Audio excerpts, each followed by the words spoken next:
pozdrav vse skupaj in hvala, da ste se odzvali temu povabilu, da ste tukaj z nami na ta, bi rekel, popoldanski čas. Torej, na podlagi zaprosila Ministrstva za zdravje in seveda na podlagi naše odgovornosti kot predstavnikov sveta zavoda in pa seveda kot članov sveta zavoda UKC Ljubljana smo sklicali izredno sejo, da pogledamo pravzaprav, kako smo pripravljeni na ta četrti izziv oziroma, če rečemo, četrti val, četrti izziv premagovanja virusa COVID-19. To je bila naša seveda edina in osrednja točka. Vemo, da so pred nami izjemno zahtevni časi, da so številke take, kot so, in to je dejstvo. Zato seveda mora biti največja zdravstvena ustanova odlično pripravljena tudi na ta izziv. Torej, člani sveta smo imeli velika pričakovanja oziroma velika, lahko rečemo, zahteve glede načrta pripravljenosti na to. In seveda vodstvo kliničnega centra skupaj z vsemi strokovnimi službami so pripravili primeren načrt, ki smo ga podprli, soglasno ga podprli, kar pomeni, da lahko na nek način tudi vsej javnosti sporočimo, da je največja ustanova pripravljena na ta četrti izziv. Kateri so ključni poudarki, kaj je bilo tisto, kar smo pravzaprav, na čemer smo mi sloneli. Prva zadeva je bila vsekakor ta, da je potrebno zagotoviti tako, bom rekel, obravnavo covidnih bolnikov, post-covidnih bolnikov, kot seveda tudi zagotoviti ta maksimalno mero izvajanja ostalih zdravstvenih storitev, torej izvajanje rednega programa. Tukaj gre za sigurno zelo velik izziv, ampak ta izziv je potrebno premagati, ker iz naslova povečevanja čakalnih vrst je potrebno ponajti tukaj najbolj primerno ravnovesje. Druga zadeva, ki je pomembna, je to, da seveda vse te covidne paciente bo sprejemal DTS in pa seveda klinika za infekcijske bolezni in vročinska stanja. Tretja zadeva, ki je zelo pomembna, je to, da bo še naprej se izvajalo cepljenje tukaj v UKC Ljubljana. Mogoče za ta zadnji del ali pa za konec bi predvsem poudaril, da smo tudi sprejeli kar nekaj priporočil, pobud ministrstvu z vidika zagotavljanja nege, se pravi kadra za zdravstveno nego, in ti sklepi seveda bomo tudi posredovali na ministrstvo, predvsem z vidika zagotavljanja pomoči tudi iz drugih institucij v primeru zares izrednega povečanega obsega. Za konec pa mogoče tako kot že mnogokrat iz naše strani velja zelo velika spodbuda vsem državljankam, državljanom, da se cepijo. To je najboljše orožje, najboljši odgovor na ta novi virus in resnično tukaj, bom rekel, spodbujamo vse, da se udeležijo cepljenja. Zgledi so tisti, ki v takih situacijah največ pomagajo in tukaj ni čas za neka druga vrsta preigravanja, tukaj je čas za sodelovanje, za medsebojno solidarnost, pomoč in le tako bomo vsi skupaj v Sloveniji tudi uspešno premagali ta četrti val. Ponavljam pa še enkrat, velika spodbuda in zgledi k cepljenju. To dejansko je najboljše orožje ta trenutek proti virusu. Hvala lepa.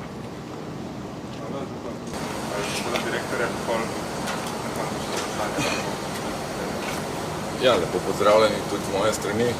Ni kaj dodati k temu, kar je predsednik sveta že povedal, vključno s pozivom k cepljenju. Morda samo en stavek še, da ob vsem, v kar gledamo, nas čakajo tudi največje investicije v zadnjih 20 letih. Z vsemi nameravamo naprej po časovnici, skratka vse obnove, vse energetske sanacije, vse obnove prostorov zaenkrat gredo po časovnici naprej. Naredili bomo vse, da kljub epidemiji, ki nas čaka, razsežnosti še ne vemo v tem trenutku, bomo tudi z investicijami nadaljevali kar se da nemoteno. Toliko še z moje strani. Hvala lepa. Glavna točka danes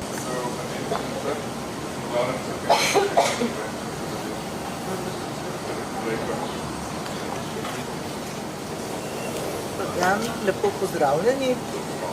S pandemskim načrtom se klinični center ukvarjal že kar veliko. Ne, v redu je. Evo, čakajte, povedati, prosim, za kamer. Je? Izvolite, prosim. Lepo pozdravljeni. S pandemskim načrtom smo v kliničnem centru začeli že zelo dolgo časa nazaj, takrat, ko so se pa začeli pojavljati druge pandemske bolezni in smo ga lani pilili pravzaprav celo leto do jeseni Vendar seveda COVID bolezen je pač taka, da se dnevno stvari spreminjajo, prihajajo nova spoznanja, da ne rečem nove različice, nova epidemiološka slika in pa tudi nova dognanja pri obravnavi teh bolnikov. Zato je pravzaprav bilo treba posodobiti ta pandemski načrt.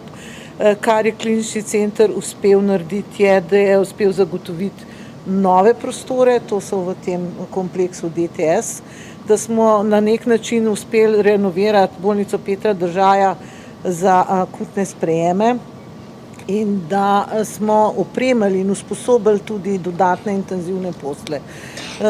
Veliko smo se naučili, našli smo določene organizacijske prijeme, s katerimi smo uspeli voditi tudi veliko število bolnikov. Zdaj, kaj nas čaka, kako smo pripravljeni, seveda je najlažje reči, da smo pripravljeni. Verjetno smo pripravljeni, morda pa ne v taki meri, kot si želimo, ker ne vemo, kaj bo prišlo in nas kakšna stvar še zelo, zelo preseneti. Glavna stvar, ki bi jo jaz omenila, pa tvegam seveda spet pogrome, je, da se je treba cepiti. To je pravzaprav dejansko eden od ukrepov, ki nas bo vrnil v normalno življenje, da bodo šli otroci v šolo, da bomo hodili na koncerte, da bomo šli po svetu lahkih nog naokrog, in da se ne bo treba vsakič, ko bo kdo zakašljal, ustrašiti, če imamo opravka s COVID bolnikom. Mislim, da je cepljenje dosti učinkovito. Vidimo, da je izredno malo bolnikov cepljenih zboli, sploh pa ne zbolijo s težko klinično sliko.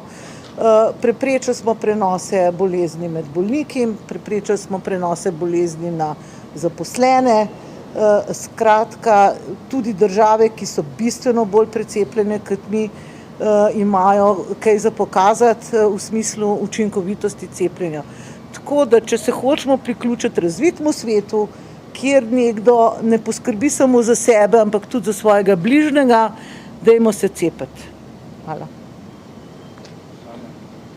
Kakšne so številke, koliko imate na voljo navadnih bolniških postelj, koliko intenzivnih in koliko največ bolnikov ste sprejeli v zadnjih? Glejte, mi smo, kar se tiče števila postelj, to je zelo raztegljiv pojem. Nekje do 150 postelj navadnih imamo v DTS-u, potem je možno skoraj 100 postelj narediti v bolnici Petra Držaja, nekaj je še tudi na naši kliniki. Ko je bilo najhujši del drugega vala, takrat smo imeli 350 pa še nekaj navadnih bolnikov, pa skoraj 70 intenzivnih bolnikov. Morate pa vedeti, da je klinični center pred epidemijo COVID-a imel vse skupaj 100 postelj intenzivne terapije 3. To se pravi, da smo skoraj podvojili število postelj, kar pomeni izrazito obremenitev osebja, ki zna te bolnike negovati in zdraviti. Koliko število postelj bo lahko Glejte, zelo se že bližamo temu, da bo treba odpreti dodatne kapacitete, to pa pomeni prerazporeditev kadra iz oddelkov, ki se ne ukvarjajo s COVID-om. To nujno pomeni tudi vpliv na programe in na obravnavo ostalih bolnikov. Tega si pa ne želimo. Želimo si, da se morda odpre še kakšna COVID bolnišnica v Sloveniji in da vsi poskrbimo ne samo za COVID bolnike, ampak tudi za vse ostale.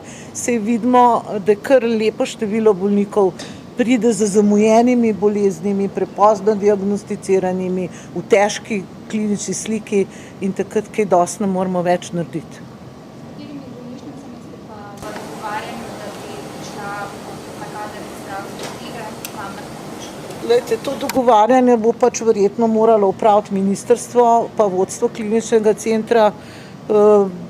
To bo verjetno jutri kaj na sestanku direktorjev bolnišnic pa ministrstva bolj jasno vidno. Vi beležite odpovedi ljudi iz zdravstvene nege v intenzivnih enotah? Odpovedi so ves čas prisotne, ampak te odpovedi, vsaj kakor jih jaz vidim pri nas na kliniki, niso posledica, bi rekla, tega dela s COVID bolniki. Ampak enostavno ljudje se vozijo oddaleč, v službi so praktično 3 vikende na mesec, ogromno imajo nadur nočnih, to so mlade ženske, večinoma imajo otroke, tudi otroci zbolevajo. Skratka, te odpovedi so bolj posledica res te obremenjenosti kadra. Koliko je cepljenih na Koliko je? cepljenih COVID-om na infekcijskih? Aha, zdaj glede zaposlenih v kliničnem centru imam sveže številke. 65% vseh zaposlenih je cepljenih. Lahko rečemo, da lahko dodamo še enih 15 do 20% prebolevnikov, tako da klinični center, kar se kadra tiče, kar dobro zaščiten. Medicinske sestre so nekje v povprečju, zdravniki pa prav izstopajo po precepljenosti. Na infekcijski kliniki so praktično vsi pocepljeni, razen nekaj mladih mamic, ki so šle medtem na porodniško, pa se niso še cepile.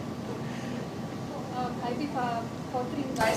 avgustu se pričakuje, da delodajalec moral plačati za teste, tisti, ki niso precepljeni oziroma niso preboleli COVID-a, kaj bi pomenilo za Ljubljana? Kakšen finančni? No, finančni zalogaj bi v blaže povedal generalni direktor, jaz se toliko s tem ne ukvarjam. Vsekakor pa to ni zastonj, da ne rečem, da zahteva tudi, poleg tega, da moraš plačati test, zahteva tudi prisotnost usposobljenega kadra na tistem mestu, kjer se testi jemljajo, potem vnos v sistem računalniški, se pravi ne samo medicinska sestra, tudi administrativen kader, to pa ni zastonj. Kako komentirate napoved inštituta Jožef Stefan glede hospitalizacije bolnikov? Ja, glejte, do zdaj se niso kaj prida zmotile, saj kar se tiče prenosov v populaciji. Vseeno upam, da bo nekako ta precepljenost pa prebolevništvo zmanjšalo stopnjo hospitalizacije. Vemo pa ne čisto dobro. Samo še na tisti del glede osebja, predsednik sveta, generalni direktor, glede spremembe zakona, ki se nam predlaga na ministrstvu. Hvala. Najprej glede stroškov testiranja vam bomo posredovali točne cifre. Ne vemo še čisto točno, za kakšno število gre. Bomo pa posredovali točno cifro, ko bomo enkrat začeli testirati pa sploh. Kar se tiče spremembe zakonodaje, gre za spremembo tako imenovanega 55. člena PKP 5, po katerem mi predlagamo, da se v bistvu vgradi možnost, da minister administrativno prerazporedi 10% kadra, negovalnega kadra in drugega seveda po potrebi iz bolnišnic, ki ne zdravijo COVID bolnikov, v bolnišnice, ki to zdravijo. Tukaj ni samo UKC, po tej strukturi odpiranja sta v tem trenutku Maribor in Ljubljana UKC-a, potem se začne naslednja faza, je še Golnik in Celje in potem gre naprej Novo mesto, Gorica, Slovenj Gradec. Skratka, vse bolnišnice, ki zdravijo COVID in imajo problem s kadrom, da so deležne pomoči iz bolnišnic, ki tega ne zdravijo. To je naš predlog.